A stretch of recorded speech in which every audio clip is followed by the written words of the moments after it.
Salut les connectés, je vous retrouve aujourd'hui pour vous présenter le logiciel OneNote. Il fait partie de la suite Microsoft Office. Donc par exemple, si vous avez un abonnement à Office 365, vous avez sur votre ordinateur Word, Excel, mais également OneNote. Dans cette vidéo, je vais vous présenter un peu ce logiciel, à quoi il sert, comment il se différencie de Word, ce qui vous apporte en plus. Nous allons voir également comment faire vos sauvegardes sur le cloud et puis comment utiliser OneNote avec votre téléphone. Vous me suivez ?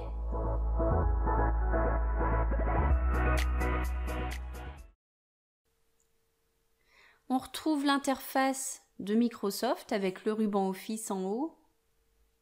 Ici, vous avez accès à la liste des blocs-notes que vous avez ouverts. Vous pouvez créer plusieurs sections dans chacun de vos blocs-notes, sachant qu'une section peut contenir plusieurs pages. Avant de démarrer cette démonstration, je vais vous montrer comment enregistrer, comment ouvrir un nouveau bloc-notes et l'enregistrer sur votre serveur cloud. On se rend dans Fichier, Nouveau. Et ici, vous pouvez indiquer donc le nom de votre bloc-notes.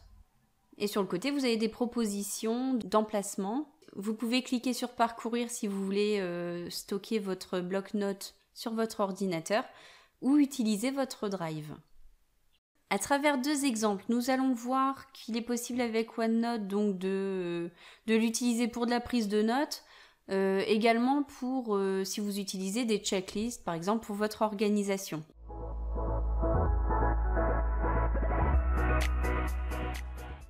Donc le premier exemple, la prise de notes de réunion. Je vais renommer cette section Réunion de service.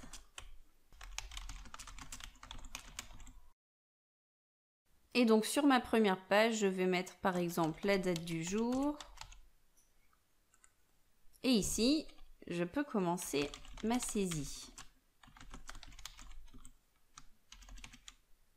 Vous voyez que contrairement à Word, dans lequel on a par exemple un format A4, ici on a vraiment une très grande étendue de pages pour la saisie. On peut écrire un peu où on veut, puisque ce sont des blocs comme ça de saisie.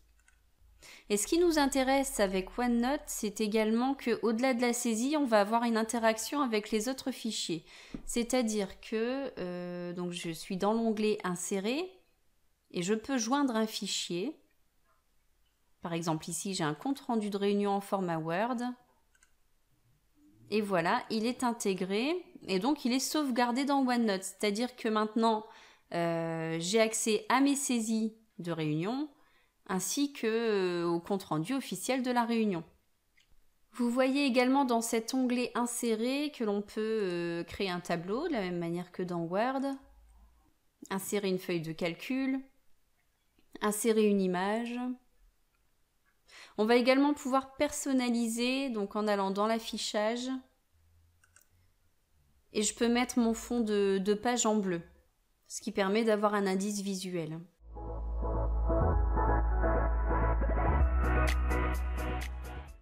Maintenant, deuxième exemple, j'ouvre une nouvelle section et ça va être ma section de suivi pour mon organisation du travail. Donc j'ai une première page que je vais appeler Affaires qui va être sur les actions qui sont en cours dans mon travail. Et j'ajoute une deuxième page pour les actions en attente de retour. Et maintenant, je vais compléter ma liste de choses à faire. Je vais démarrer mes lignes par une case à cocher. Je me rends dans l'onglet Accueil, Indicateur à faire. Voilà. Je vais mettre une deuxième action, répondre aux mails.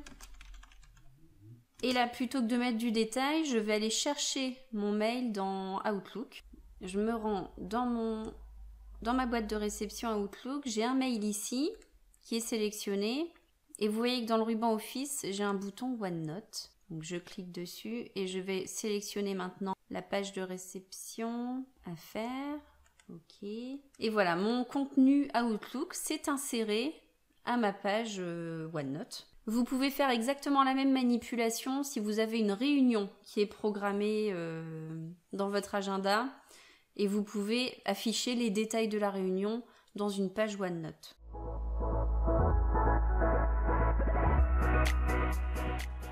Je vous conseillais tout à l'heure de sauvegarder votre OneNote, enfin de l'enregistrer sur votre Drive plutôt que de l'enregistrer sur votre ordinateur. Parce qu'il y a plusieurs intérêts. Déjà au niveau de la sauvegarde, c'est un petit peu plus fiable. Vous retrouvez de la même manière les sauvegardes antérieures sur votre Drive. Et vous aurez toujours accès à OneNote, puisque OneNote est également disponible en version en ligne. Donc si vous n'êtes pas sur votre ordinateur, vous vous connectez sur votre compte et vous aurez accès à vos blocs-notes par Internet. La sauvegarde en ligne, ça va également vous permettre d'utiliser OneNote aussi à partir de votre smartphone. Ça peut être intéressant si vous mettez votre liste de courses sur OneNote. Il vous suffit d'installer l'application OneNote sur votre smartphone, de vous connecter et vous avez votre accès.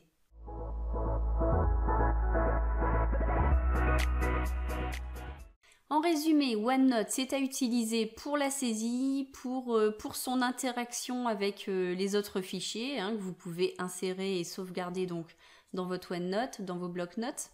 En revanche, ce n'est pas à utiliser pour sa capacité de mise en page et d'impression.